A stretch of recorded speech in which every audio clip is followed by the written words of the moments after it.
Good morning, everybody. I guess at least warning for your speakers, you're going to have to come close to the mic to be heard. Good morning and welcome to, that's better. Welcome to the Conifers in the Face of Climate Change session. Since we're running maybe a minute behind here, I'll just skip the introduction, but just quickly acknowledge my co-chair, Sarah Bisbing, who with the University of Nevada, Reno, who unfortunately couldn't be here today, but wanted to thank her for organizing this session with me. And I'm very excited to have 5 speakers today that will be talking on this topic of conifers and climate change. And I just want a reminder for our speakers, 15 minutes with 5 minutes for questions. And we're going to try to, we have a time card keeper in the very front here to remind you of that time limitation. And without further ado, we'll just jump right into it. So our first speaker is Alexis Bernal. She's a research specialist in the Stevens Lab, where she looks at the ecological impacts of fire on forest ecosystems. And her latest work looks at large sequoia mortality after wildfire. She's a bachelor's in forestry and natural resources from the University of California, Berkeley, and a master's in science from the Natural Resources Department of Humboldt State University. And her talk is entitled Biomass Stocks in California's Fire-Prone Coniferous Forests, Mismatch in Ecology and Policy. And okay, cool. Thanks, Mark. Everyone can hear me okay? So thanks to Mark and Sarah for having me part of this session. I'm really excited to present this work from a paper that was actually published earlier this year that I worked on with my co-authors Scott Stevens, Brandon Collins, and John Battles, all from the University of California, Berkeley. So some background information. In 2017, California reauthorized its landmark greenhouse gas reduction efforts and committed to reducing greenhouse gas emissions 40% below 1990 levels by 2030. Now, in order to reach this pretty ambitious goal, the state is going to have to heavily rely on its forests to remain reliable sinks of carbon. The Sierra Nevada Southern Cascade region in particular is a vital component of this, since it accounts for almost half of the above-ground live carbon across the state. But recent research has shown that the sustainability of this ecosystem in its current state may be compromised under climate change. This figure at the top here is an example of that, where Leong et al. Showed that total ecosystem carbon drastically declines over the next few centuries due to climate change and wildfire interactions. Unfortunately, we are seeing evidence of these trends today. Between 2018 and 2019, the Sierra Nevada Southern Cascade region lost about 1.1 million metric tons of carbon dioxide equivalent. That's about a 35% decline in the amount of carbon sequestered, and this is mainly attributed to disturbance-related tree mortality. Now, we know that this region is highly vulnerable to tree mortality because of mismanagement of these forests over the last century. Things like logging, grazing, but more importantly, fire exclusion and fire suppression. So if the state of California wants to continue to rely on this region as a reliable carbon sink, then it is going to have to address this vulnerability issue. But how? One of the ways is to promote resiliency to these disturbances in these forests via restoration efforts. Restoration is an attractive approach because it attempts to mimic the structural and compositional characteristics that are reflective of the selective pressures, in this case disturbances, driving evolutionary history. But what does this resiliency look like? Here's the figure at the bottom from North et al. 2022. Shout out to Ryan Tompkins. He will be presenting on this later on in this conference. But what they show here is resiliency, but within the context of competition, in this case, relative stand density index. And what they found was that historically, resilient forests were composed of very, very low tree densities. And as a result, we're essentially partially or free from the density-dependent mortality processes that are typically driven by competition. And that is very different from how these forests are acting today. But looking at these data highlights an inherent conflict between carbon policy and forest health. On the one hand, we have forests as they currently stand today, lots of trees on the landscape. From a carbon perspective, some people may see that as beneficial. The more trees, the more carbon you can sequester, the more carbon that you can store. However, that comes at the cost of sustainability because we know that these forests are highly vulnerable to widespread tree mortality. On the other hand, we have resilient forests, which are composed of very low tree densities, but from a carbon standpoint, that's not a lot of carbon on the landscape. However, because these are resilient forests, the carbon that does exist there is much more sustainable over the long term. And so this dichotomy highlights an interesting conundrum. Can we have effective carbon policy but also promote forest health? And that is the impetus of this paper that we published earlier this year. We wanted to leverage some pretty robust, large-scale historical data sets to look at what resilient forests look like historically, what was driving that resiliency, do those drivers change in the future, but more importantly, what types of forests are likely to persist under climate change.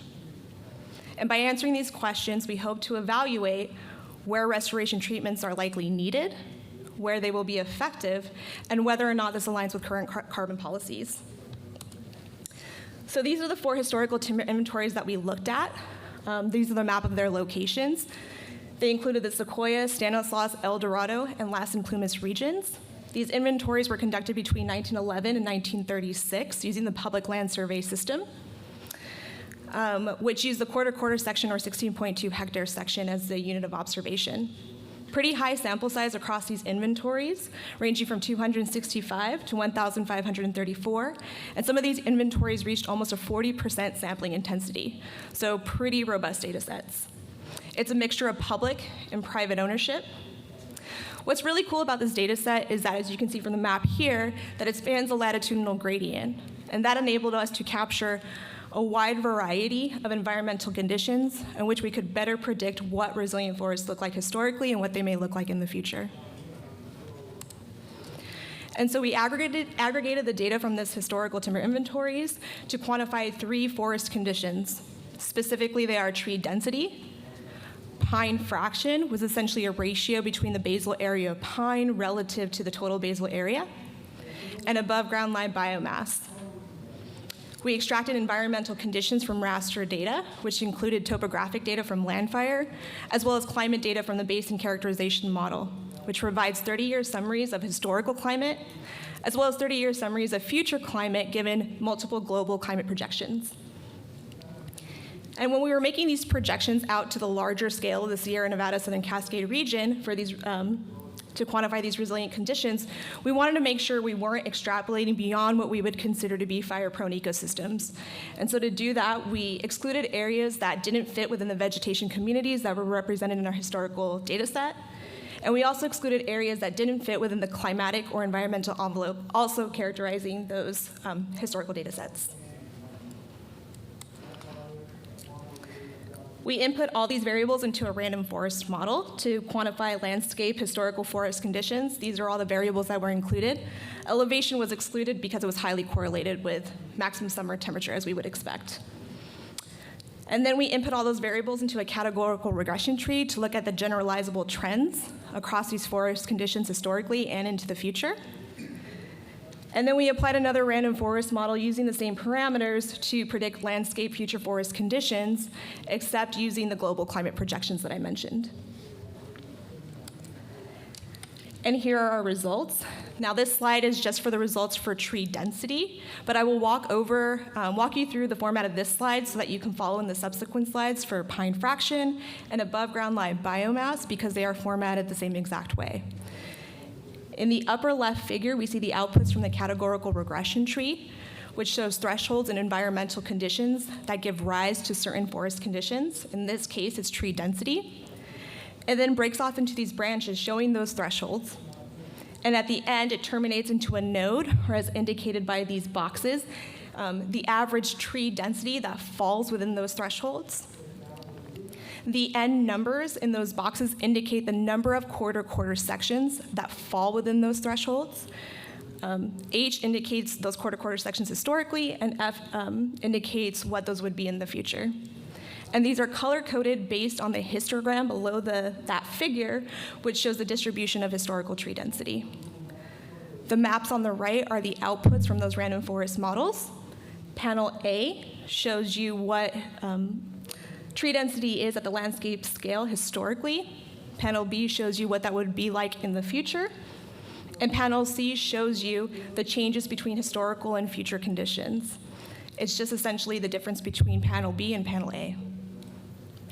And so for the categorical regression tree, for looking at tree density, what we find is that in general, warmer and drier sites favor lower tree densities, and cooler sites favor higher tree densities. It's pretty intuitive. What's striking about this is that even under those cooler conditions, average tree density was about 78 trees per hectare. Not a lot of trees on the landscape historically. And we see in the historical map that these low tree densities was pretty ubiquitous across the Sierra Nevada Southern Cascade region, the exceptions being at higher elevations towards the east, where temperatures were cooler and precipitation was higher.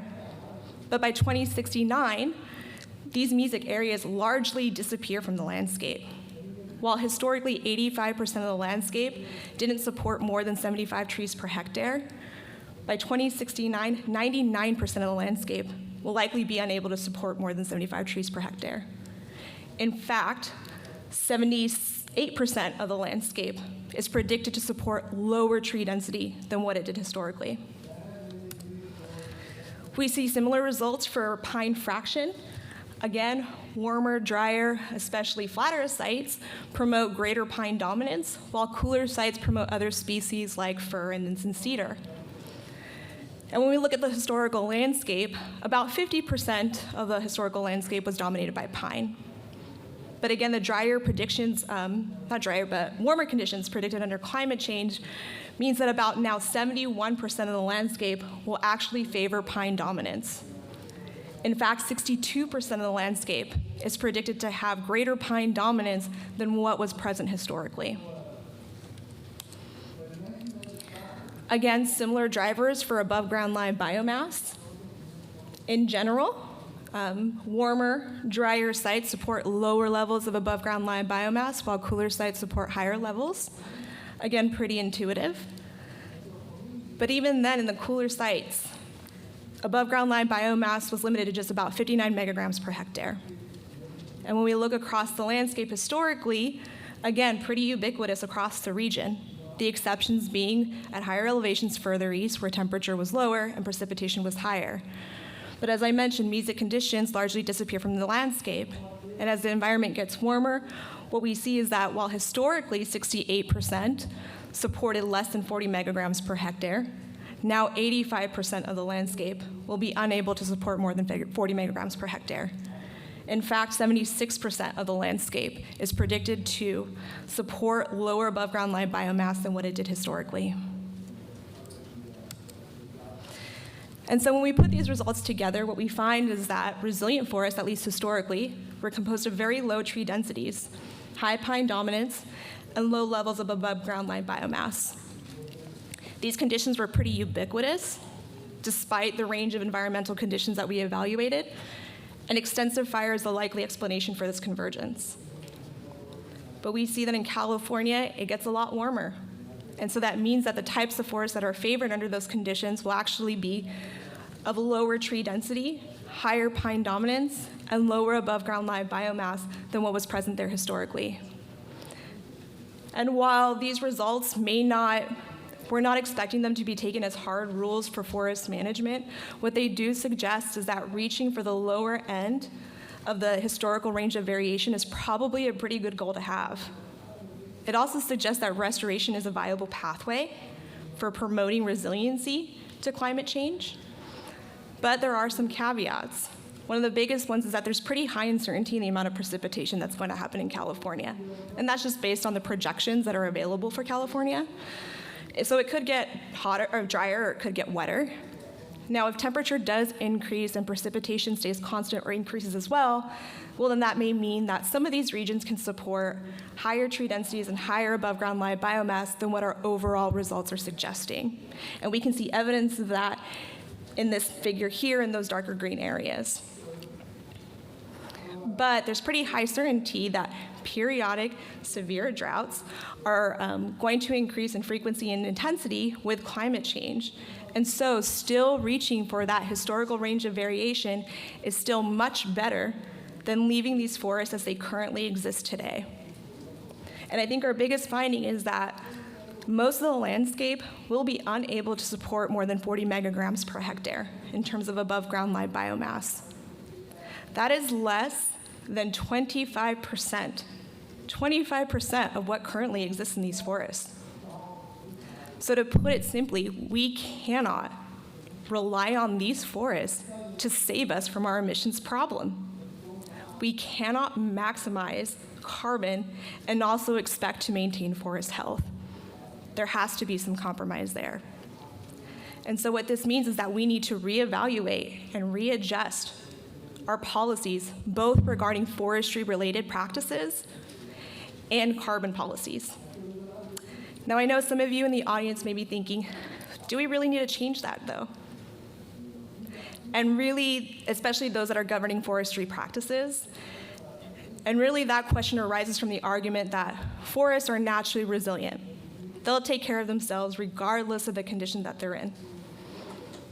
But what this argument fails to recognize is that these forests are responding to the unnatural conditions that we created. And so they are going to respond in a very unnatural way. That includes things like regeneration failure, land type conversion, novel disturbance regimes. And what we may see in some cases is a complete loss of that ecosystem. Ecosystem collapse. That's what we're potentially looking at if we continue to take a stance of inaction.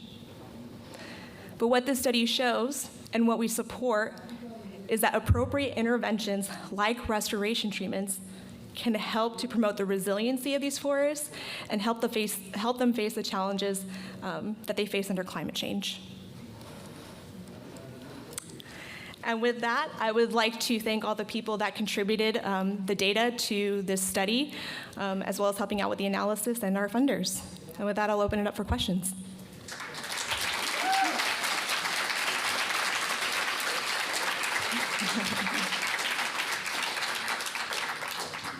We have time for one question. Yes, please.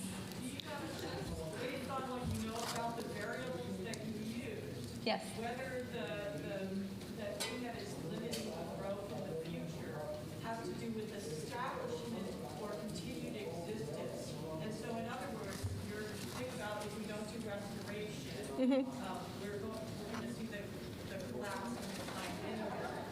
My question comes to whether if things are as they are, you're in a post-fire situation where you clean things off. Is this shift going to happen because of establishment not being possible? Is the change from here? Yeah, I think that, well, so what we're predicting, right, is if what these resilient forests would look like. Now, how it actually transitions to that could be very different, right? Because it could happen through management or it could happen through the disturbance, like what you were talking about, reestablishing maybe after a fire. I think the difference here is, though, is what you want that desired condition to be, right? Because you could have the same tree density or above ground live biomass or species composition, but how that's structured in terms of understory and things like that could be very different, right? Because you could have an understory that's completely clean and clear because it has frequent fire, it's been managed actively, or you could have something that has the same tree density, but it's almost a converted shrub field. And those things, both of those things are both ecologically very different. Yeah, I'm sorry, I'm not sure if I answered that question appropriately. Yeah, I was actually wondering if you knew more about, like, if the variables translated to establishment. No, that doesn't account for establishment in this. I think we're out of time. Okay, thank you.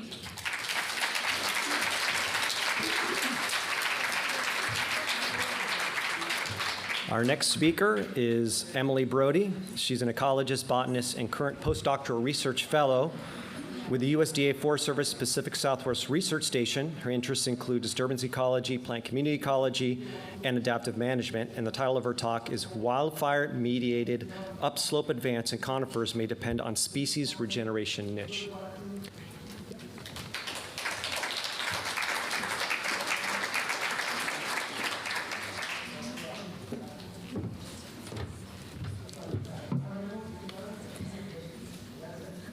right. Whoops, not yet.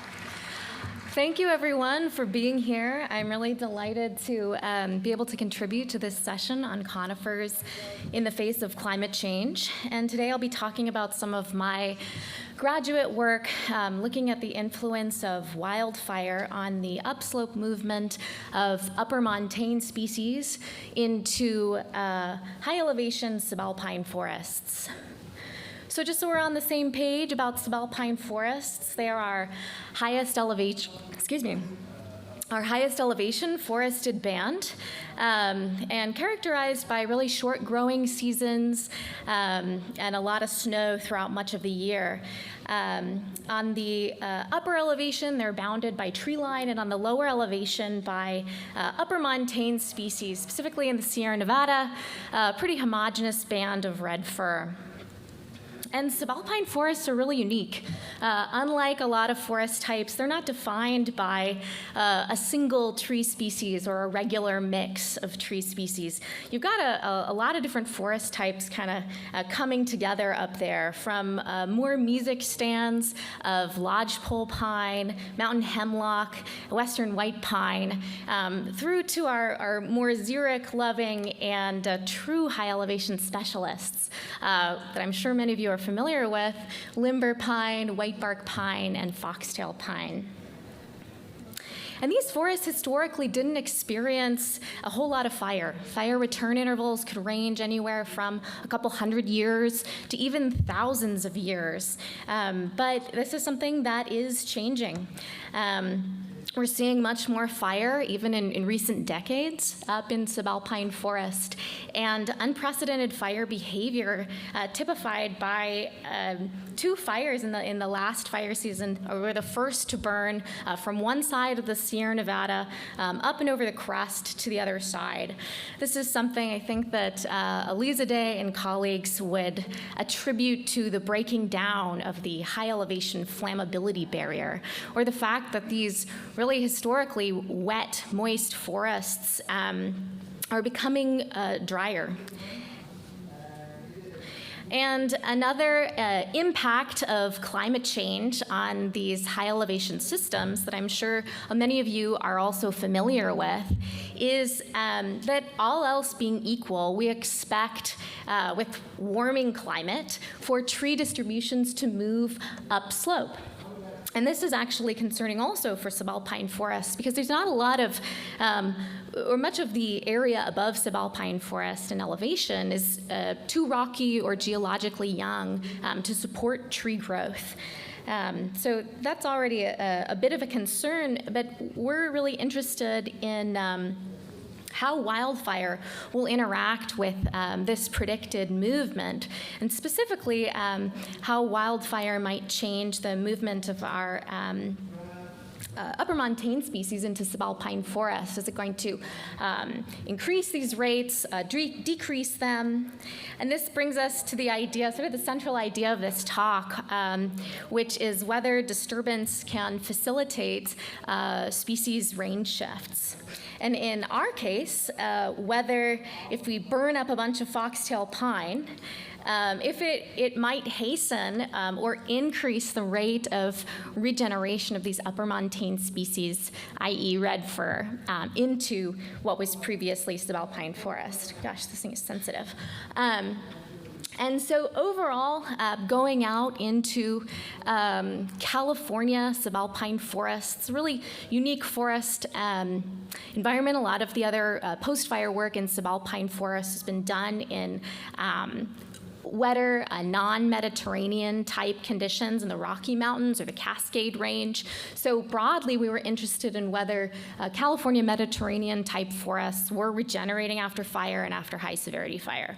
But then, of course, we wanted to understand how this was impacting species range shifts. So first, we asked whether climatic suitability was increasing for these lower elevation, upper montane species in our subalpine study sites.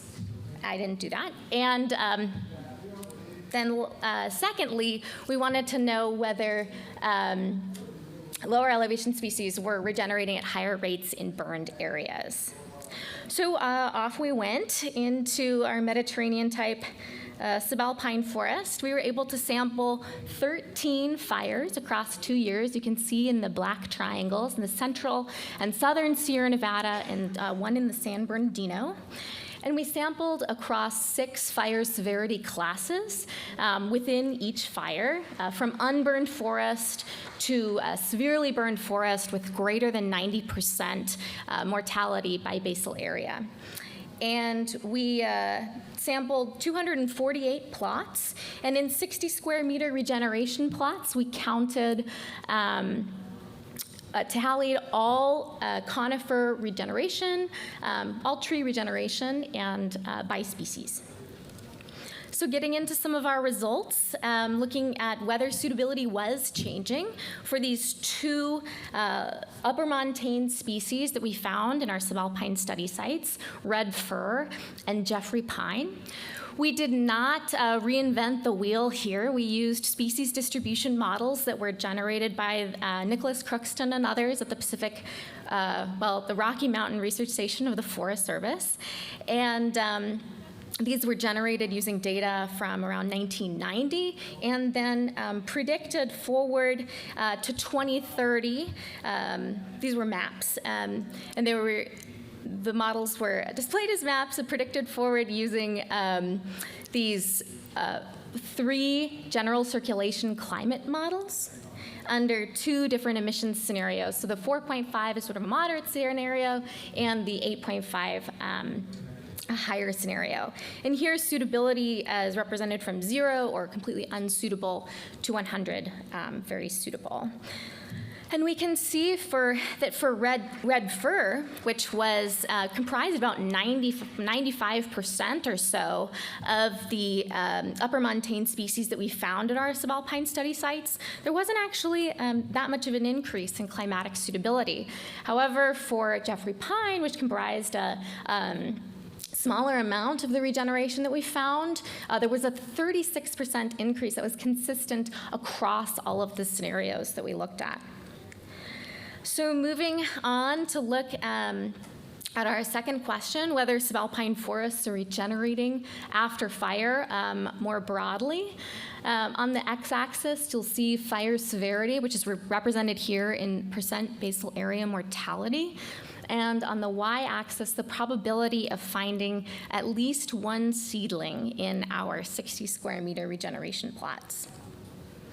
Oh. Well, what you should see here is a black line starting at about 0.45 and declining in a sort of non-significant trend down just a little bit with big fat error bars. And meaning that in unburned forest, we see a seedling about half the time, and that just declines a little bit over fire severity when you model everything together. Again, our error bars are missing here, but luckily we have the lines. When we resolve this sort of flat line into our high elevation species, so our predominantly foxtail pine actually in that group, but also including lodgepole pine, western white pine, and all of those others we saw at the beginning. When we take that and factor out the low elevation species, which again are our Jeffrey pine and our red fir, we can see that those 2 species groups are actually responding pretty differently across the fire severity spectrum. Our high elevation species don't seem to, rates don't seem to change much across fire severity, whereas our low elevation species, counter to our predictions, are actually, they seem to be regenerating just fine at the same rates as the high elevation in unburned forest, but that declines to about 0.1 in severely burned forest. So this is different than what we expected. It seems like overall fire is not inviting in more of these lower elevation species. But this makes sense when we think about our results in the context of the regeneration conditions that are required for these the species that are dominating our high and our low elevation sites.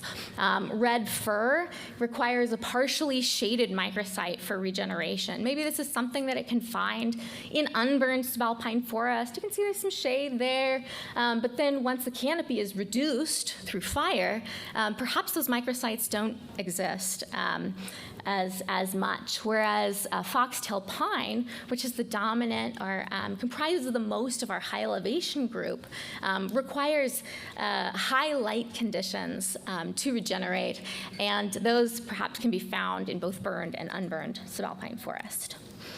And this explanation is kind of borne out when we look at species-specific models for our lower elevation, upper montane species. For red fir, if you look just at the influence, sorry, I'll back up. These plots show effect size on the x-axis. So the influence on the probability of regeneration of that species of each of the predictors shown on the y-axis. And so if you focus in on fire severity, the influence of fire severity on red fir regeneration, you can see that that is negative. But then our other upper montane species, Jeffrey pine, you can see the relationship with fire severity is actually positive. So when we tease this apart at the species level, we can see not all upper montane species have the same relationship with fire severity. And again, we can think about it in the context of regeneration niche. A species that requires partially shaded microsites, and Jeffrey pine, a species that, much like the foxtail pine and high elevation specialists, requires more light. And it's this relationship, this positive relationship between Jeffrey pine regeneration and high severity fire in combination with a 36% increase over 40 years, predicted increase over 40 years, of Jeffrey pine's suitability in what is now subalpine forest, that leads us to believe that Jeffrey pine is the most likely candidate to take advantage of increased fire in subalpine forest to move up in elevation. And then this last slide, I'll just show you, we had enough data on 3 of our high elevation species to run species-specific models for these trees as well. And so for foxtail pine, lodgepole pine, and western white pine. And if we focus in on fire severity again, we can see much like in the combined model, there aren't really strong relationships with fire severity, although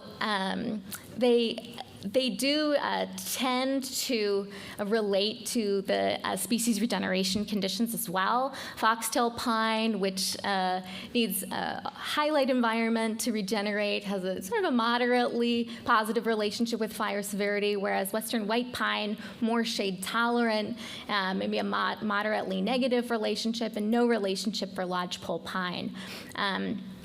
In general, these models show a positive relationship of regeneration with time since fire and seed availability, as we would expect, though these relationships are not always significant.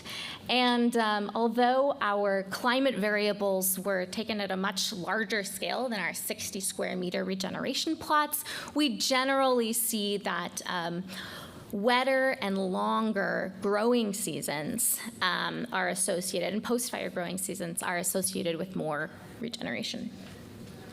So I'll go through a few take-home messages here at the end. First of all, we do see that subalpine forests are Mediterranean-type California subalpine forests are regenerating after fire. We were unable to model regeneration abundance and instead looked at regeneration presence or absence. So we can't say whether these forests are regenerating with replacement with respect to unburned or adult densities. Gosh, I don't know if there's a way to change this automatic, but and then number 2, the small I guess what I wanted to say in that first point again is that the fires that we looked at were actually within the historical range of variation for both frequency and severity. So that's a very important point. And then, so overall, these small, high-severity patches really advantage the regeneration of high-elevation species over low-elevation species. Specifically over red fir. But then the story's a little bit different when we look at Jeffrey pine, which is rare, but probably the most likely to take advantage of fire to move upslope into newly climatically available habitat. And I love showing this little picture. This is a burned foxtail pine stand where we had been, hiking for days, hadn't seen a Jeffrey pine in days, and, saw a couple regenerating seedlings up there. So pretty incredible stuff. And then lastly, our sort of most general message, our most theoretical message is that when you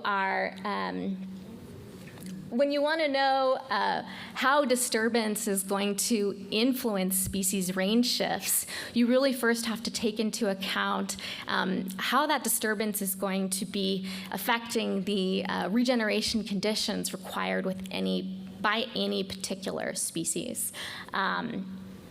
And so with that, I will take any questions that you might have, and thank you so much for your attention.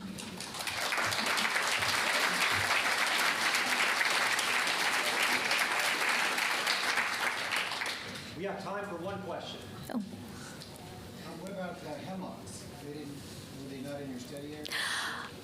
So I included hemlocks there at the beginning because we did find them, but they were probably only, out of 248 plots, I think that we had hemlock as a co-dominant species, and in the regeneration layer, probably only 11 times. So hemlocks were included in the first model results that I showed, where high and low elevation species were modeled separately as a high elevation species, but there was not enough information from that particular species to model it separately. Yeah, unfortunately, there just were very few subalpine fires that we could even access. With 2 days of backpacking was my cutoff. So this data they were hard won. We have time for one quick question. Yeah, in the back. So do you see type conversion into Jeffrey pine forests at some of these elevations as they recruit upslope? Are you seeing any signs of that, or do you expect that? I definitely do not see that at this time. Remember, Jeffrey pine made up only about 5% of the lower elevation regeneration that we saw in these forests. But I think that there are a couple elements. Jeffrey pine already grows sometimes at really high elevations. It has, an incredible long-distance dispersal capacity facilitated by mammals in many cases, and birds. I think that as subalpine forest warms, its higher growth rates may give it an advantage over subalpine sentinels like foxtail pine. But, do I think there's going to be type conversion in my lifetime? No. But I think it's something that we can start to consider. Yeah.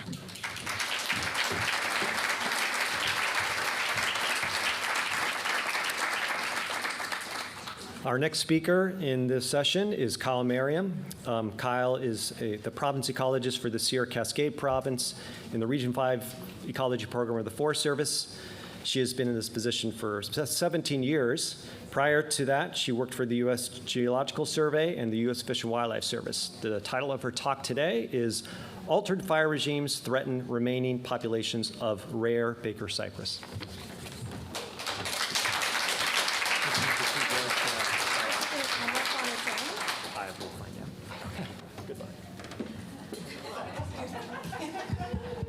Okay, are there any questions?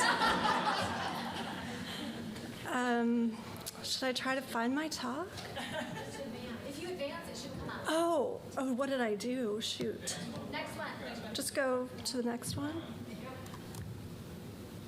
I think I escaped out of this. Okay, well, I haven't actually given a talk outside of my bedroom while wearing my pajamas. There we go. But it doesn't look like it's actually playing. Does that work? No, I just screwed up. Sorry. Oh, should I just go down to my talk? I think I have to go from current slide. I see what happened. Okay, from current slide. There you go. Right. Thank you. I'm going to consider this a success. So here today I want to talk about how altered fire regimes are threatening a rare conifer, Baker cypress. Let's see. So Baker cypress is known from only 11 widely scattered populations in Northern California and Southern Oregon. And it's one of 10 species of cypress that is native to California. And I think it is probably the most beautiful and majestic of the cypress. This is because it can grow into a really large tree form. So Baker cypress can grow over 100 feet tall, and its trunk can reach a diameter of up to 5 feet. So it's really quite a charismatic cypress, in my opinion. Let's see. Okay. So like most cypress, Baker cypress stores every cone that it ever produces in its canopy. These cones are serotinous or closed cones that only open in response to fire. So these fires kill the parent tree, meaning that cypress only have one chance to reproduce in their lifetime. So the fires open the cones and they can disperse thousands or tens of thousands of seeds. Just like really, I guess I'll just hit enter, okay. And this strategy can work really well. After a high severity fire, even a population that maybe only has 1,000 individuals, if those trees are, say, over 100 years old, they have probably accumulated 10,000 or 100,000 cones on every tree. And after a high severity fire, not only does it release all of those seeds at one time, but the high severity fire also prepares the soil conditions by exposing bare mineral soil, and it also kills competitor species, both living species and seeds that are dormant in the seed bank. So this really creates ideal conditions for post-fire germination. And as you can see, Baker cypress and other cypress can really dominate sites after a high severity fire. And this is a great opportunity for these populations both to expand in terms of number, but also to expand the size of the populations. Let's see. However, this strategy does have some risks. Because fire is the only time that this species can reproduce, the return interval of fires can really determine the reproductive potential of the population. So for Baker cypress, it takes 14 years for the trees to start producing cones. And if a fire occurs more frequently than every 14 years, it will cause the population to be extirpated. Some work that we did looking at canopy cone storage of Baker cypress, we found that it actually takes about 50 years before the trees have enough cones to replace the size of the population that was there before. So fire return intervals of at least 50 years are ideal for Baker cypress, and as time goes on, there's just more cones and higher potential for regeneration. However, eventually there's also a risk of going too long without a fire. And so there's a senescence risk where if trees start to die before they've been able to burn, there will also not be any regeneration.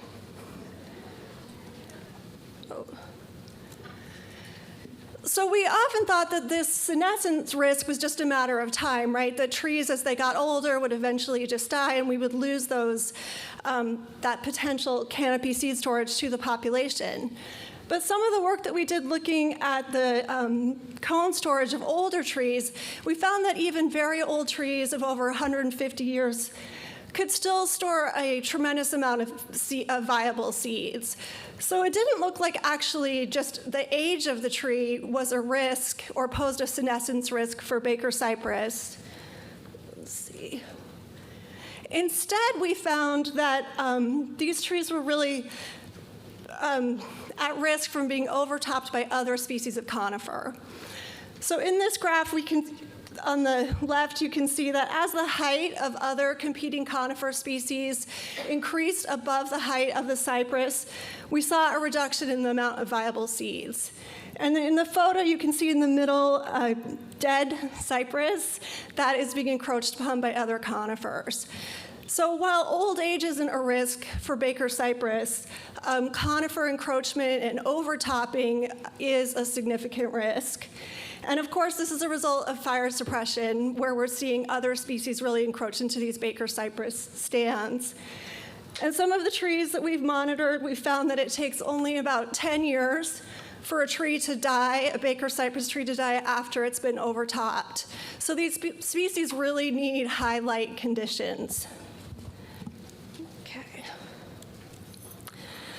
So when we first started studying Baker cypress, we really, almost all of the populations were at least to some extent encroached upon by other conifers. And so we really recommended that fire be reintroduced to these populations before they died without regenerating. However, since that time, the situation has really changed tremendously. And 7 of the 11 populations have actually burned since 2006. And of course, this is a result of climate change, where we're just seeing more and higher severity fires across the western United States. And so at first, we would think, well, this is a great thing, right? We're seeing many of these populations that were being overtopped by conifers are now burning. And we do have a lot now of examples of cypress regeneration in stands that were really decadent. However, these immature seedlings, unfortunately, are now also at risk because they burned in areas that were encroached by conifers. We now have really dense stands they're surrounded by really dense stands of snags, which have resulted in a lot of downed large woody debris. So the fuel loading in some of these populations that have immature seedlings are at a very high risk of burning again. And we found in some of our work that areas that burn at high severity in a first fire are now at risk of really burning at high severity again, even within a very short time frame of as little as 10 years. Okay, let's see. And unfortunately, this is what happened at the southernmost population of Baker cypress, the Mud Lake population. So here we had a population of several million saplings that had germinated after the 2007 Moonlight Fire. Unfortunately, this population burned again last summer when these saplings were only 14 years old. So they had not yet produced cones, and this population was almost completely extirpated by the second fire.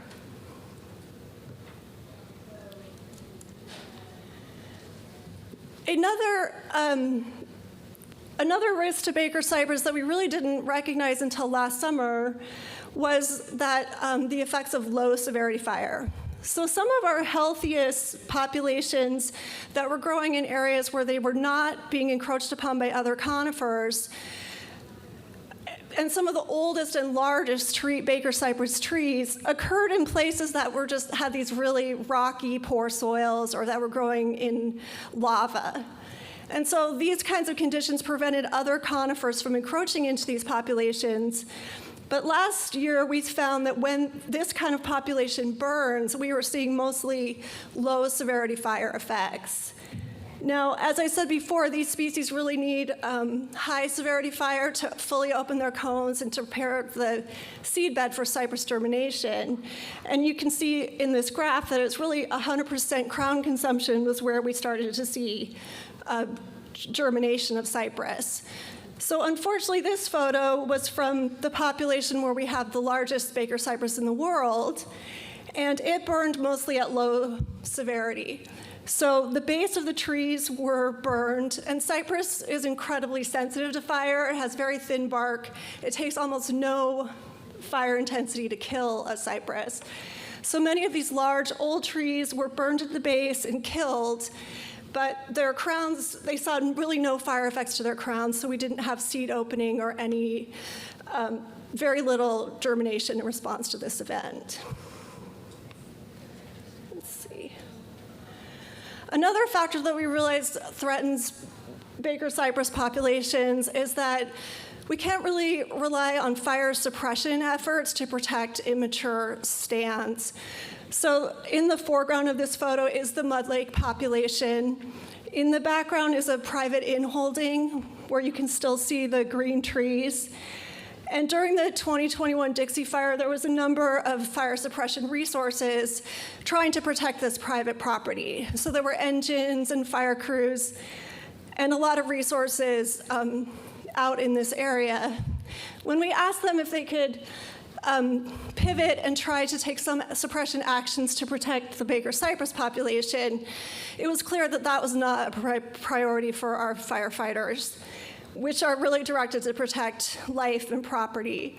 So I think this is a real challenge, is trying to get fire suppression resources to include protection of natural resources as one of their priorities during wildland fire incidents. Okay. So what can we do for Baker cypress? Well, we've tried a lot of different things. We actually created a large fuel treatment around the mud lake population to try to protect it from a subsequent fire. But given the kind of fire behavior that we're seeing now with long-range spotting behavior and just fast-moving, very high-intensity fires, this field treatment did nothing to protect that mud lake population.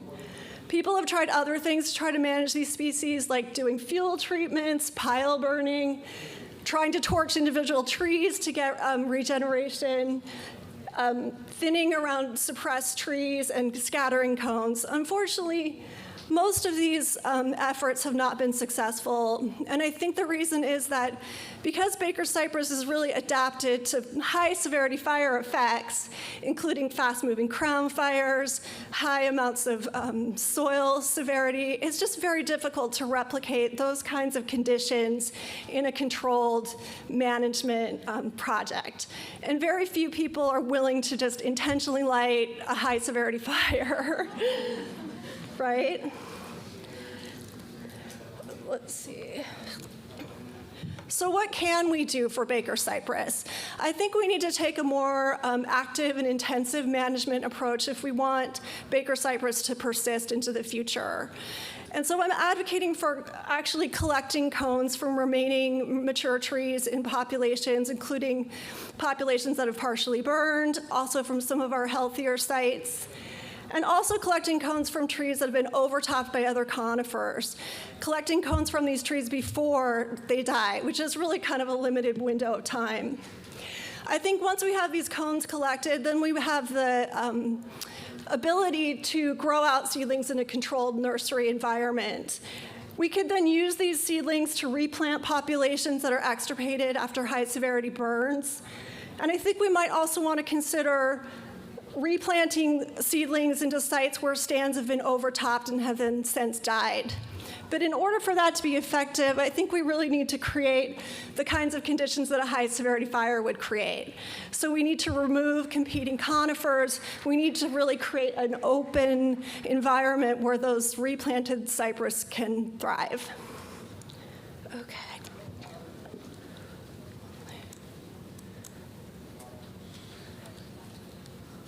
Wow, is that not working?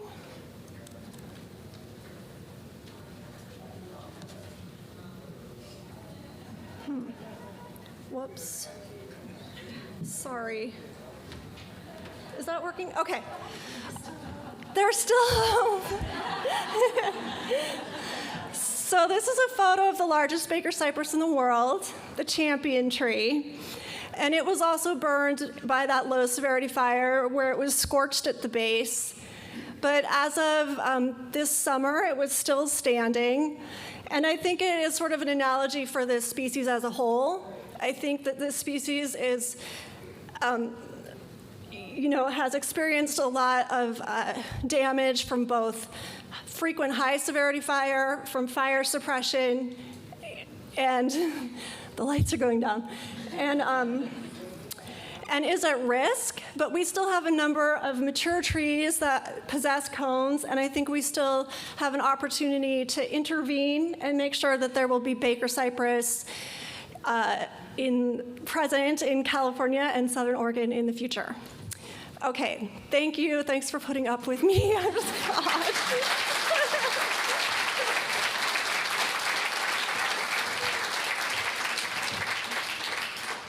We have time for one, possibly two questions. Yeah. Yeah, I guess I'm just a little surprised. There's no residual recruitment from the trees that get, the cones that are left on the trees. Because Coniferous cypress, they open up mechanical disturbance, you won't get a salvage rate. Yeah, very little. I mean, we do sometimes see a few seedlings that will, a cone, after a tree dies, the cones will open slowly, and if there is some soil disturbance, we'll see a few seedlings. But it's just the magnitude of it so small, it's just nothing compared to what we see after fire, so it's really just a tiny, tiny number. Quick follow-on, have you checked the viability of that seed? Is it possible you have an aerial seed bank that could be still functioning? Once the cones open, they only stay viable for about a year, so we really have a limited time frame once cones start opening. And the seeds in general have fairly low viability, between 10 and 15% viability. We're actually struggling right now to grow out seedlings in the nursery because they also seem to be a bit difficult to germinate and grow. So I think those are other issues that we need to kind of figure out. Time for another question. Yeah. Do the seeds themselves require to heat or the ash or fire to germinate? They seem to really prefer to be in an ashy environment. That does seem to really help promote germination. And I think that's why we've tried scattering cones in disturbed areas, and we haven't gotten much germination in that way. So I think ash, for some reason, does help to stimulate germination, yeah. All right. We have time for one more quick question. Yeah. Have you tried using liquid smoke to help with germination instead of seeds? I mean, I think because the seeds are generally released after the fire, it's not like they have a dormant seed bank where they require that cue in order to emerge from a soil seed bank. They're released after fires when those cones open, so I'm not sure that smoke is necessarily a germination cue for them. But yeah, we probably should just try anything at this point because we are sort of having a hard time growing these out. So yeah. Okay, that's it. No more questions. Thanks.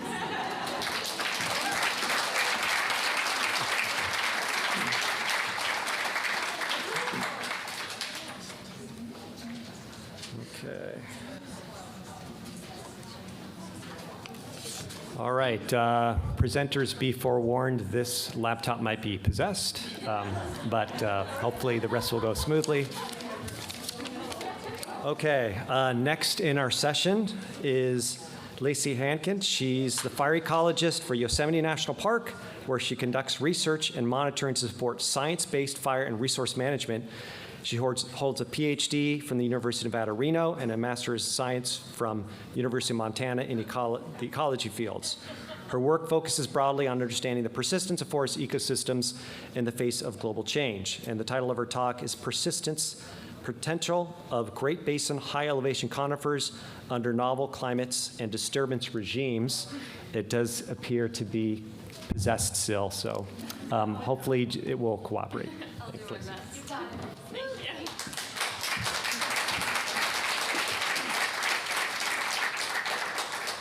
All right, We'll see if how this goes.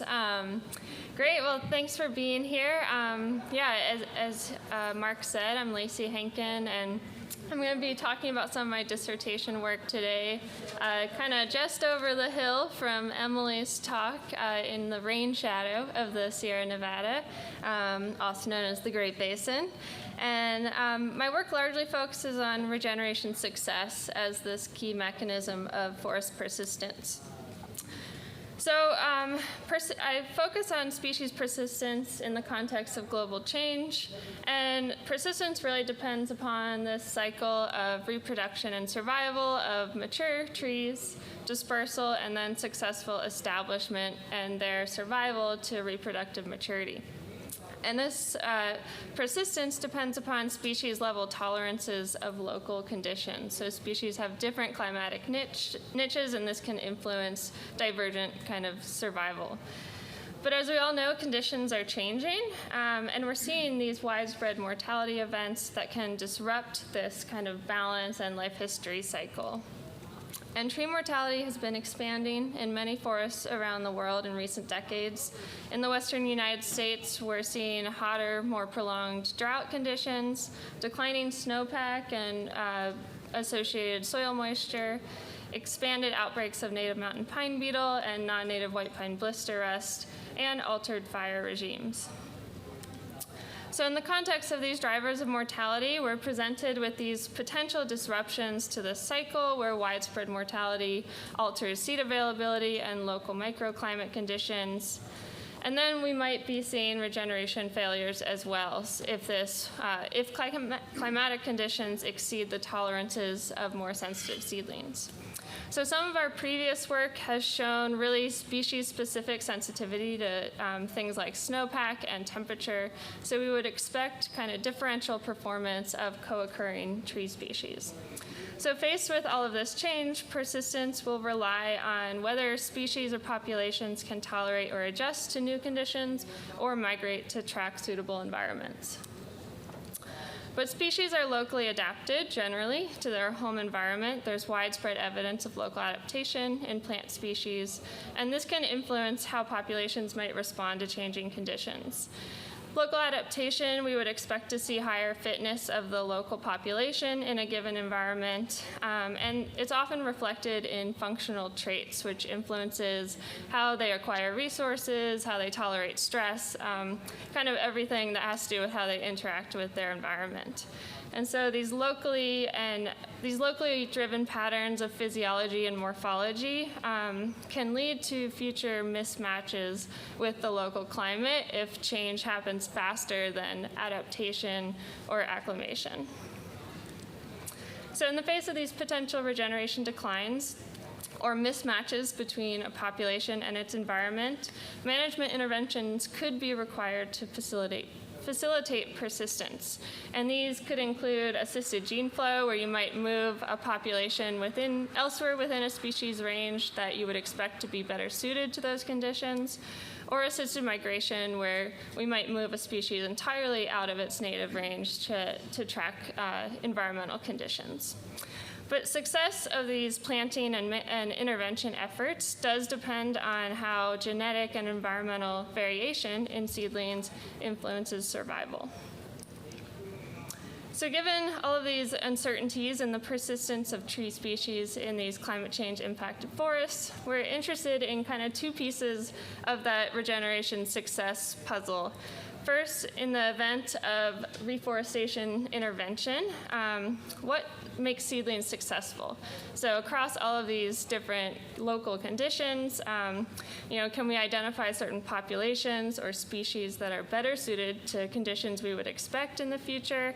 And do they possess certain traits that have advantageous strategies? And second, once seedlings are emerged, either in a natural or a planting context, what can they truly tolerate? So are we approaching conditions that might reach some of those thresholds for survival? And so we address these questions within the high elevation pine forests of the Great Basin, which are dominated by limber pine, whitebark pine, and oh, thank you. I'm sorry if you could not hear me in the back. Is that better? Great. Cool. So these dry Great Basin forests at the upper tree line are dominated by whitebark, limber, and Great Basin bristlecone pine. Great Basin bristlecone notably is more of a soil specialist, so it's a lot more range restricted in the Great Basin. And high elevation communities in the Great Basin are being disproportionately impacted by climate change with major declines in snowpack as well as warming temperatures. They're also incredibly long-lived. Bristlecone is the longest-lived non-clonal tree species in the world. And so they have really slow life history strategies. Whoops, that was not me. So there's concerns over their ability to adjust quickly enough to these changing conditions. So if reforestation becomes necessary, our main question is what do we need to consider for seedling success, since we know that local adaptation, phenotypic plasticity, and different climatic tolerances all influence seedling success. So we paired a greenhouse common garden with reciprocal transplant common gardens across the Eastern Sierra as well as Nevada. And we planted seeds from multiple different populations of these 3 species for 2 years across every garden. And a reciprocal transplant common garden means that all the populations are planted in all of the other locations as well. And the population sources and field gardens are shown on the map on the left, on your right. And in each of these gardens, we tracked emergence and survival over the course of the study. So we found clear species differences in their strategies for early success, I should emphasize. Limber pine had a clear emergence advantage. Whoops. Had a clear emergence advantage, but we did not find any evidence of local adaptation where we might see higher emergence and survival in the local population. So here we're showing for each species the gardens across the x-axis. They're ordered from lowest summer soil moisture to highest summer soil moisture from left to right. And the black points are the local population. So you can see it's kind of random in terms of who emerges the most. But we did see this general positive trend of increasing soil moisture, increasing seedling emergence. But you'll notice in bristlecone pine, which is that soil specialist, the wettest garden had really low emergence. And these soil conditions were super different from what bristlecone kind of prefers and is typically found in. So we expect this was kind of a scenario where the soil conditions were not met. And we tested this relationship with soil moisture more formally with a modeling framework, and we did find that soil moisture had a positive effect for all 3 species on field emergence and survival. Notably, we also found a negative effect of summer soil temperatures, so we would expect that as conditions continue to warm, we might see a decline in that seedling emergence. Seed source environment was also a driver of variation in functional traits, and these trait strategies have implications for how individuals respond to water stress and ultimately survive. And so we found that seed source climatic water deficit, for example, was associated with lower specific leaf area and specific root length in limber pine, and these are strategies for water conservation, as well as stress tolerance, as well as increased total biomass and growth rate for the populations from the drier and warmer conditions. And this can influence seedling survival as well. So these trends may be useful considerations for selecting seed sources in a planting context, and climatic water deficit could be kind of that integrative metric that could be a useful guide. Let's see. Okay, so to wrap up this first part, we explored considerations for reforestation of these highly valued species and found these clear species-level strategies for emergence as well as functional traits. But overall low emergence, I didn't point out the y-axis on that emergence graph, but it's pretty low, indicates that direct seeding is not that successful of a planting strategy, at least in the rocky soils of the Great Basin. And our focal species were all sensitive to declining soil moisture and increasing soil temperature, which are two conditions that are fairly likely in the future. So we would expect these populations to be negatively impacted by those conditions. So in a planting context, we would expect those cooler microsites to be important for seedling success. Okay, quickly, the second part of my talk is about the ecophysiological limitations to survival for seedlings. And we addressed this question in a experimental drought and heat treatment environment where we planted the same populations inside and outside below the dry and warm limits of the species range and had 3 different watering regimes, a control, as well as 2 different drought treatments that simulated early and late snowmelt. And we tracked emergence, survival, different functional traits, as well as physiological function. So to highlight some of the physiological effects of these different moisture and temperature conditions, we measured leaf temperature relative to air temperature, which we call delta T, and that can indicate gas exchange and evaporative cooling. And so here's just an example of using the thermal infrared camera to measure leaf temperature.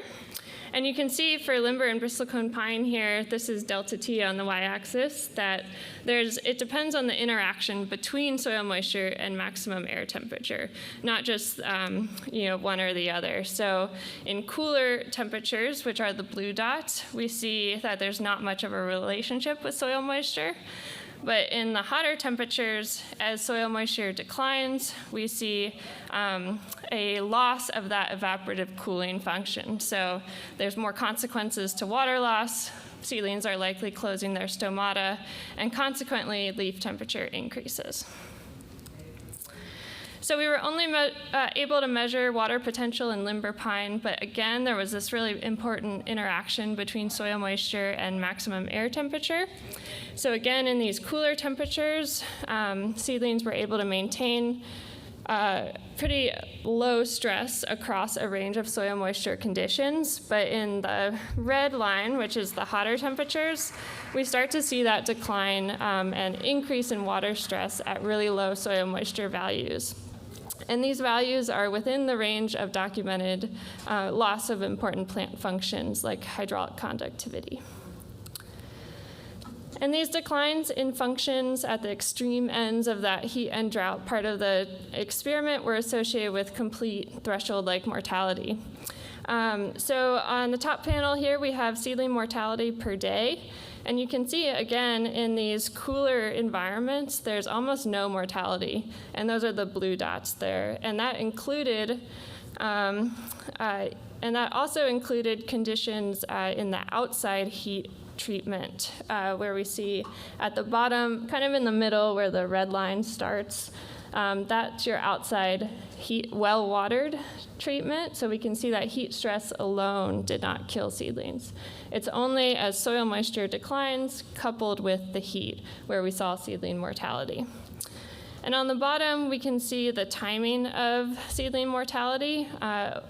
And you can see that there really wasn't a difference between those 2 different snowmelt timing treatments.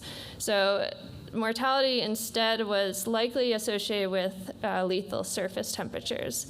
All the seedlings died within a few days of each other when surface temperatures reached almost 60 degrees Celsius. And that's within the range of irreparable tissue damage. So we expect that that's the underlying mechanism here. Okay, so together our study highlights the dominant role of soil moisture interacting with temperature to regulate early seedling success. And only with available water could seedlings resist lethal temperature conditions. And their ability to regulate functions to enhance drought resistance provides an important mechanism for tolerance of potential climate change. And despite vulnerability to those extreme conditions, so the really hot and really dry conditions, their ability to withstand temperatures well outside of their range suggests that they might have a wider tolerance than we might expect. But with the decline in soil moisture predicted for the region associated with warming temperatures, we would expect widespread impacts to seedling survival in that first year. Okay, so what does this all mean? So basically, again, sensitivity to soil moisture is key. So we would expect that as soil moisture declines, we would see lower seedling success across these dry, high elevation environments. But we do see some ability to adjust traits, physiological function, and some useful metrics for reforestation that might provide some hope in either a natural regeneration environment or a planting context. Great, and just to wrap up, thank you to my co-authors, Sarah Bisbing, Elizabeth Leisure, Alexandra Urza, and Felipe Barrios-Macias, and everyone at the University of Nevada, Reno, as well as collaborators at the Forest Service and Park Service. Great.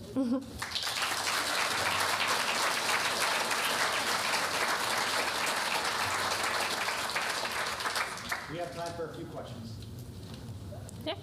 Yeah, I'm wondering what the maximum age was for the seedlings in your study, and if you think that there's potential for older seedlings maybe to have higher tolerances, so if they perhaps there are a few wet years, maybe if they make it to 3 years old or something, will there for their tolerances? Definitely. I would expect tolerances to kind of widen the older the seedlings get.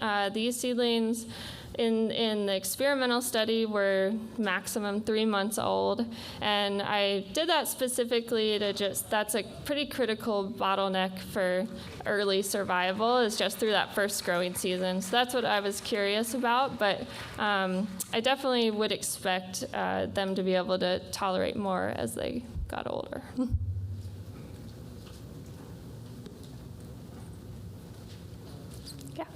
Well, I thought it was an interesting idea of a climatic water deficit to kind of engage for local adaptation or seed selection. I was wondering how wide of a range you might look at for that.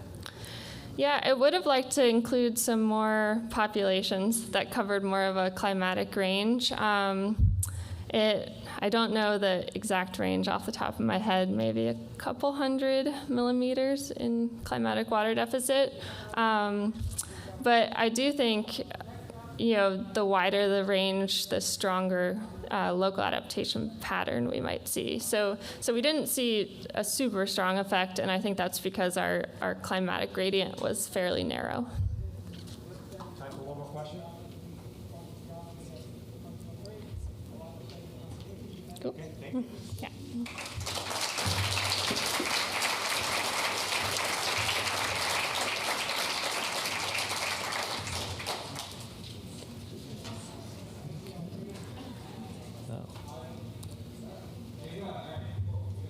Okay.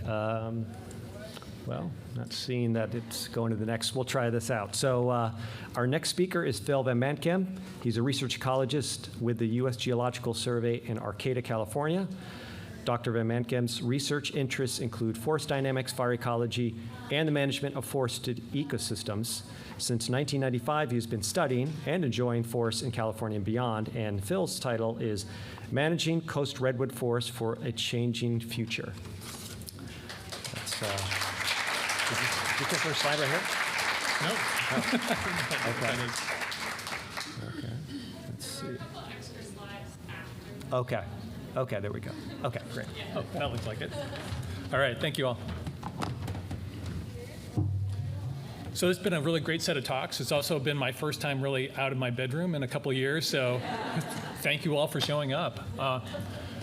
So this is going to be a little different. Rather than focusing in on a particular research project or study, I took the opportunity when Marc invited me to this to consider the role of climate change in redwood forests, which hasn't been a top tier. Oh, thank you. Hasn't really been a top tier concern in that area. And so I challenged myself to okay, let's synthesize what we know and what we don't know. And so if you don't mind coming on a journey with me to explore my ignorance on the topic. So I'd also like to thank Leonel Arguello and Jason Teraoka, co-authors on this, helped shape my thinking on the topic. So just for the little bit of the setting, so I'm mostly going to be focusing on redwood national and state parks. That's up in the far northwestern corner of the state. It has some nice examples of coastal redwood forests, and coastal redwood forests span about a 450-mile length along the coast of California from about the Chetco River, the Chetco River in southern Oregon to Santa Cruz in the south. So, Redwood National State Parks, it's home to some very tall trees, some big rivers, and some charismatic wildlife. It's also home to the world's tallest tree, so it gets a lot of press for that, about 380 feet tall. And these forests seem majestic, certainly, timeless, maybe. I would argue maybe not timeless. We know from the fossil record that they used to have a much different distribution. It's likely tied to some odd climatic conditions. And so we also know that there's some particular threats to these systems. We also think that there's likely going to be some changes to the system in the near future. And we think that it might be possible to sort of ameliorate some of those changes with active management. And so that's what I'd like to talk about now. Where are we going with this? We're getting way ahead of myself. Okay, so this is the outline for the talk. What do we know? What don't we know? And what can we do to prepare in that face of that uncertainty? So what do we know? We know that coast redwoods have had an experience with intensive logging. So starting in the late 1800s, at least in our area, when European settlers showed up and they found out there wasn't much gold, they immediately turned to starting to log some of the forests out here. And it went along at pace, and it really picked up in the 50s when the techniques and the mechanisms sort of behind it got a lot more effective. And it produced some nice architecture. So these are some famous houses in San Francisco that were likely built out of coast redwoods, probably from my area. And I have to admit, I live in an old house in Arcata that's also made out of old growth redwood. That is a really nice building material, but it does come at a cost. So there's only about 10% of the coast redwoods left in an old growth condition. That means unlogged or undisturbed. And so that's not a whole lot. A large percentage of that is in Redwood National and State Parks. But even if you look within that vegetation map in Redwood National and State Parks, a good chunk of that landscape is in second growth. So in many respects, it's sort of a restoration park, like dealing with that second growth forest. So some of that darker areas, the old growth areas, the lighter green colors is the second growth. And we're moving right along here. And this is what it looked like post-logging on Redwood Creek. So this is a picture from Bond Creek in the late 1960s after the sort of industrial logging had taken its course. And you can see that there's a lot of sort of not well-built logging roads that have high erosion potential, and it will likely have an effect once we have a large storm that will erode out that area. Also, those second growth stands aren't very healthy. This is an example from, let me get back, wrong direction. So this is an example of a second growth stand that's fairly typical of what those areas look like in the park. So it's dense, even aged. It has a lot of Douglas-fir in there. The canopies aren't very well developed. Also, some of the Douglas-fir is non-native ecotype that was aerially seeded in. We don't know from where, so that would be a good genetic study for anybody who is interested in topics like that. So there's some problems with those stands. All right. So that's what we know. So we know that a lot of the forests are compromised. But what don't we know? What are some changes? And I've often joked that we don't really have to worry about climate change in our area because we have the world's largest air conditioner just offshore. So that is kind of a facetious statement, but again, because we have this sort of marine influence on our climate, we really haven't had to think that hard about warming temperatures and sort of the associated problems with that. And so here I've listed some climate change impacts that we might be having in our area, sort of ordered by our level of certainty of what's going to happen. So I think sea level rise, for sure, it's baked into the system already. Warming temperatures, maybe, as we'll see in our area. Climate change is, like politics, everything's local. So we might be somewhat different here. Increasing annual precipitation. So if you look at the California Fourth Climatic Change Assessment, they're forecasting higher precipitation, maybe, in our area, and changes in fog, and that's a really big head scratcher. So we'll talk about that more in a little bit. Just a little preview. So sea level rise. So this is some examples around Humboldt Bay, and we can see this lighter color is sort of these higher tidal areas. The sort of orange color is a mud flat that gets more inundated, and that's current conditions right now. And if we fast forward to 2100 under a high sea level rise scenario, essentially all those areas get converted. So what that means for redwood forests is sort of hard to determine, but we know that change is coming. How about air temperatures? That's sort of the hallmark of global change, right? We know that things are getting warmer. Here's what it looks like specifically for Redwood National and State Park. So I'm not sure how well you can see that in the back there, but there's an outline of where the park boundary is. And if you take the overall average of what's going on there from the instrumental record, we can't really detect a change in temperature there. So again, I think that's the marine influence, so it's the temperature is being driven by other things, not just sort of what we see in like the statewide average. How about for precipitation? So again, statewide, we're not seeing really any trend there, maybe more volatility or more sort of a rapid up and down between years for the state. And that's kind of what we're seeing here too. Here they've drawn a trend line across the precipitation for the last 50 years, and it's not significant, but it's sort of suggesting a decline. But again, the sort of assessment from the modern models is that we might be seeing an increase in precipitation. But what's that going to look like? So this is an annual average.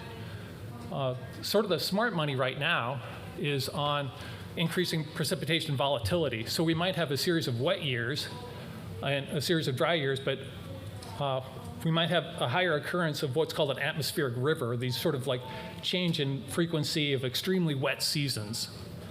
And there's a study done by Daniel Swain in 2018 suggesting that in the future we might see more of those sort of flood events going on as a result of climate change. So like the 1964 flood, if you're familiar with that, it was a big flood in our area. We might be seeing more sort of high proportions of that happening over the years. And finally, fog. So we know that redwood, its distribution is tied pretty tightly to where fog is found. Redwood is also really good at capturing fog and fog drip, and it actually even incorporates some moisture directly into its needles from fog. So it's an important thing. And the question is, what's happening with fog? It's a hard thing to predict. There is a study that was out in 2010 suggesting that there's decreasing fog in Northern California over time. So that black line with the dots in it, that's an instrumental record from two airports, Arcata and Monterey, over the last 50 years. And there's not really, it's sort of suggestive of a decline, but not really. If you run the stats on it, it wasn't a significant decline. If you take that relationship and look at a contrast in maximum temperature between areas very close to the ocean and areas more interior, and run that model backward, then it is a significant decline. It seems to be tightly tied. So that's what we've got. So we're not really sure. So is some evidence saying like maybe that's declining? It's hard to say. So according to some of the people I've talked to that study fog, it's just a difficult thing. We can't really model clouds that well to begin with, and let alone surface fog. One thing that I thought was interesting, Allison Carroll a couple years back managed to create a tree ring record of coast redwoods sort of across its range. And coast redwood is hard to work with from a tree ring standpoint. They're very complacent. Also, they create a lot of false and missing rings. But what she found was that if you look at that fog record that was created by that previous study, they found that there's actually increasing growth, at least in some of these northern stands in some of these areas. So that's sort of, again, a head scratcher. They're thinking like maybe with less high elevation fog, maybe that's more insulation, more sunlight hitting these areas, and they're not exactly moisture limited at this point. So maybe they're growing faster result. And it could also be a result of carbon dioxide enrichment. And I just want to emphasize that a lot of the GCMs or the global circulation models that a lot of this is based on is even the fine scale ones are fairly broad. So what does that mean for redwood? Some people have tried to take some relationships with current climate and look at whether we should see expansion or contraction of its suitable habitat over time. What they found was that generally they're expecting a contraction in the southern part of its range. Also fire, we don't know much about fire. We know it was an important part of the system. If we look at the fire scar studies, it was between like 6 to 25 years, but there's very few fires since the 1900s. And this is just showing a fire scar chronology from one site in the Jackson State forest. And you can see there's essentially a lack of fire starting in the early 1900s, probably as a result of cessation of Native American burning. Also, we're gotten better at putting out fires, so we have plenty of lightning strikes too. And what are those effects? We don't really know. Fuel buildup, probably for one, probably denser understories, so more huckleberry, things like that. And what sort of effect will that have? We're not really sure. This is an unpublished study put together by Jim Lennian from the Forest Service, and he's just looking at changes in temperature over time for our Northern California area. And essentially, that continental climate is creeping closer to the coast. And if you look at what that will have, the effects that will have on fuel moisture and its energy release, it's going to increase. So we might have higher fire hazards as a result. So those are the things we don't really know. But what can we do in the face of that uncertainty? Is there anything that we can do? Oh, wrong way again. There are some strategies to increase resistance and resilience to these systems, I think, coming up. And so resistance is just the ability to remain unchanged. Resilience is the ability to bounce back from a disturbance. And in a cartoon sort of format, this is what it would look like. So if you have a forest ecosystem service, say like carbon storage that you want to maintain, maybe with a large disturbance, you might lose it catastrophically. If you do some active management, say forest thinning, you might be able to maintain that in the face of the same sort of disturbance. As I mentioned, second growth forest is not in a great shape, and so the active management strategy is actually to use commercial sort of timber harvesting processes to remove some of that competing Douglas-fir, and that opens up the canopy and leaves some more growth space for the redwoods that are residual. And what we found in some recent studies is that that seems to help with a recent drought. So you wouldn't think that some of these coastal species are necessarily have to worry about, since they're bathed in moisture all the time, that they wouldn't be very responsive to drought. We're finding that they actually are. So this is on your right-hand side, or left-hand side, I guess. What we're found is that western hemlock and Sitka spruce were fairly sensitive to drought in terms of its growth response. And then also over that same time period, we found that resistance to that drought was increased with reduced competition. So that was found mostly in these thinned areas in some of these second growth forests. And finally, we're starting to experiment with prescribed fire. So it's not been done a whole lot up in the coast redwoods, but we're starting to work with it. Again, using it as sort of a thinning technique, reduce the fuels and the fire hazards. And not surprisingly, redwood does pretty well with that. So it's typically a thick bark species. It can resprout, which is unusual for a conifer. And so it seems to do pretty well in a post-fire environment. And so my take home is that most of these, what do we know? Most of the coast redwood forests, at least at Redwood National and State Parks, are compromised. What don't we know? We can expect climatic changes and probably continuing fire exclusion. But there's a lot of uncertainties, I think, with this. And then finally, what can we do to prepare? So I think the future is uncertain, but we can still plan and act. And maybe some of these forest restoration techniques, at least for second growth forests, might be an adaptation strategy. All right, well, thank you.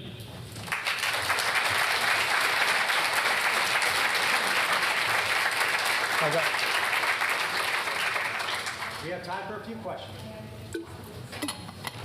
I'm standing in your way of lunch, I realize that.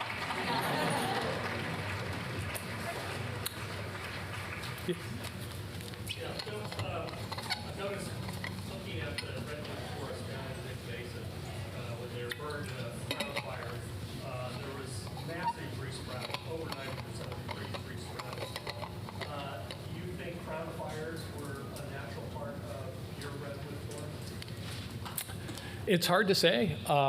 The fire regime is pretty enigmatic. The fire scar. So the question is, do we think crown fire was a part of the system?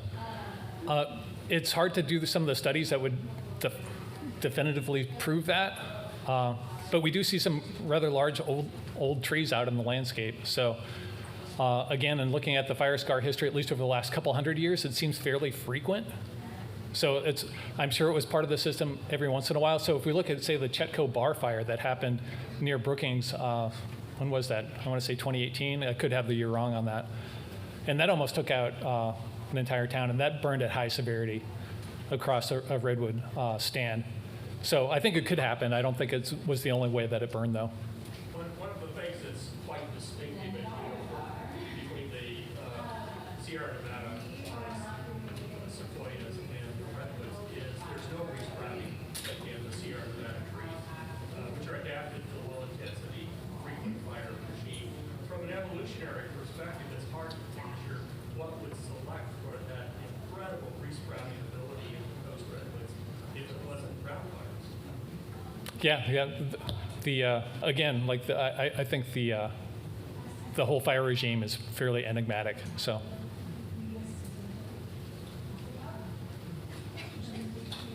Yeah.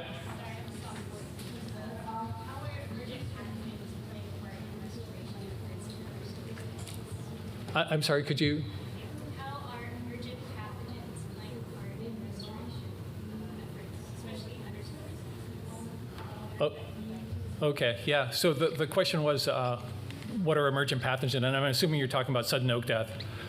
So that is doing a number on especially the tan oaks in our area. So the redwoods we found can be a host, but they're probably not strongly affected by it. But the sort of future of tan oaks in that system is sort of up for grabs. So it's in the park now. That's a fairly new thing, but it's mostly restricted to along the sort of a riparian corridor. Other areas to the south of us, it's having more of an effect. But yeah, it's a concern, certainly. One or two more questions. Yeah. Thinking back to the previous talk about policy versus sequestration, redwoods, it seems different. We have these overstocked forests, these growth areas, and we have these stock trees. And my understanding is that if you cut some of those trees off in the fire rings and allow certain trees to be released, they take up carbon. Can you speak to that as a possible Okay, so the limited studies that we've done on that, it does look like you can gain back some of that, but it's going to be a loss overall, at least for the initial couple decades, I'd say. And we don't really have a great example for how that might play out in over the course of, say, a century or something like that. So it is an initial loss if you're looking at just above ground biomass. One more quick question. Are you seeing any trends in like mature tree mortality for redwoods? That is a good question. So far, not. I'm sorry. So the question was, are we seeing any trends in large tree mortality or just redwood mortality over time? And just the limited amount of data that we have on that is we're not seeing it, at least in a handful of plots, but we don't have extensive data on it. So I'd be surprised, at least in our area, if we're starting to see something like that, but we're also not looking hard enough probably to know. All right, thank you.